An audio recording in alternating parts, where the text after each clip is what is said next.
So one of the things I do is a process I call trend mapping. It's being able to filter through all the data that's out there and find true trends, focus in on those trends, and project out into the future where they actually collapse into an opportunity.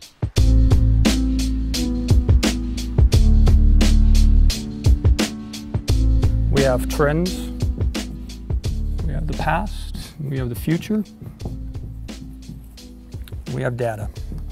We're all on the same playing field at this. Imagine a trend, and in the future it shoots off in a certain direction. And you might have another trend that you're tracking, shooting off into the future. You have another trend.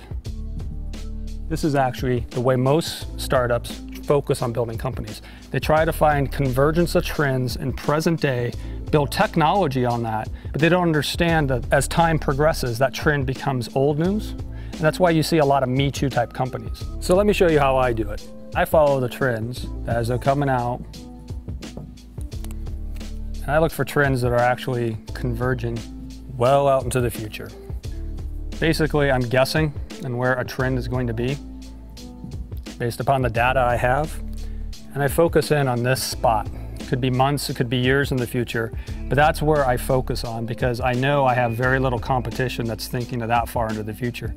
Most companies play in this space, which I call the incremental change, and this is where a lot of VCs invest, believe it or not. They're focusing on these small little features on top of a larger platform that can get gobbled up in a very small period of time. So what happens is when I focus on an opportunity here, I lasso that opportunity.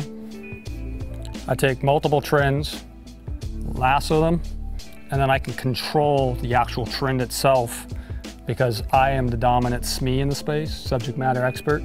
So then I can actually help guide my company and control the trend and move it in the direction I want. My job every day is how do I build a bridge from here back to the present? How do I figure out exactly what needs to be built technology-wise, team-wise, to be able to cross this chasm over incremental change, to leapfrog all my potential competitors and be at the right place at the right time with the right technology and the right team to maximize this opportunity, grab it, and control it and own it. So my job as CEO every day is to be a SME. I become the subject matter expert of this space right here.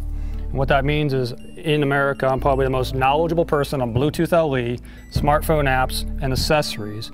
And what happens is when this trend starts to develop and the mainstream media grabs hold of it and they flip through the Rolodex of who they can talk to, who's the expert, my name pops at the top of the list.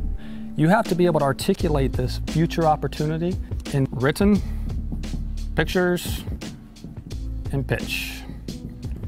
You got to be able to talk about it, draw it, and write about it very, very cohesively. I mean, it has to be a really well put together thought. You got to have the facts, the trends to prove. You got to have the data that builds the trends to prove it. And then you got to write it, draw it, and be able to talk about it. If you can't do those three, then you need to find co-founders that can help you with those three. This is hard to do. It's painful to do. This chasm is very, very scary. It's very, very high. If you're scared of heights or scared at all, this is difficult to do. You might want to practice doing this, but I actually think this is not the way to go. I think in America right now, I do a speech called The Death of Innovation. It's because we are all being taught by the technorati, bloggers, VCs, educators, to build incremental change companies, and we're not really focusing on solving really complex, hard problems anymore, and really trying to create innovative new products. Get the data, pick your trends, figure out where they're going to come, try to convince people that it's going to be there, figure out the bridge of the technology and the team to get there. That's how you build a company.